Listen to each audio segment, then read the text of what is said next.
ఇక ఏ ఒత్తిడి లేకుండా ఇదిగో నీ దగ్గరకు వచ్చేసాను, పంపవయ్యా, నన్ను ఎక్కడికి పంపుతావు, నేను ఉన్నాను అన్నాను.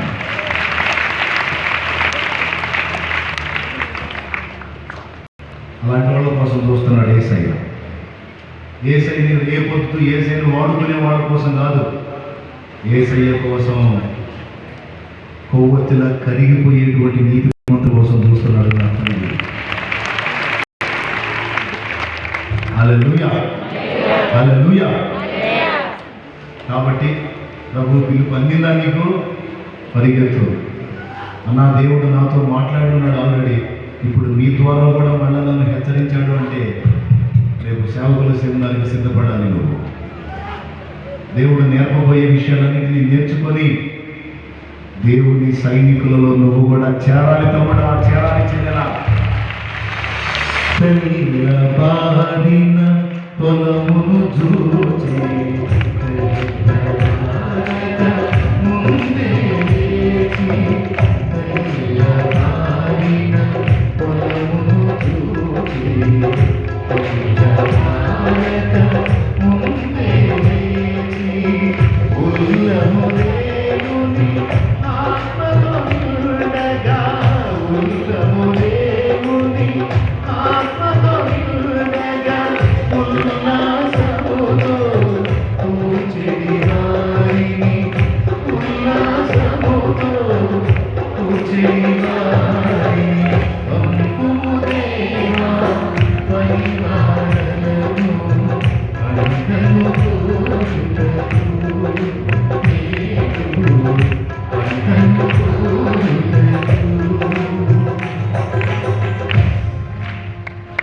పరిచర్యలోకి రావాలి.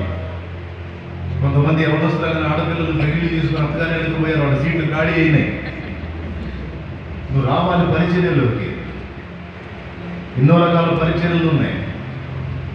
నేను నాజూగా వస్తుంటే నాజూగా వెళ్తుంటే ఏం భక్తి అమ్మ నీ భక్తి తగలయ్యా, ఏం భక్తి నీ భక్తి.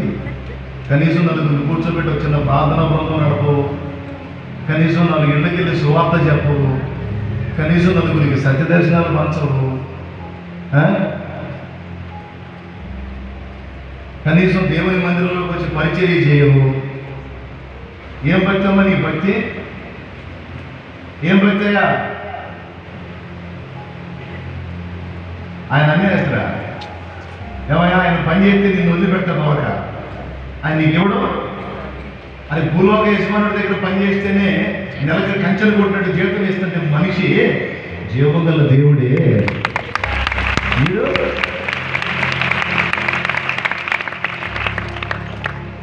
పట్టెడు అన్నం లేదు,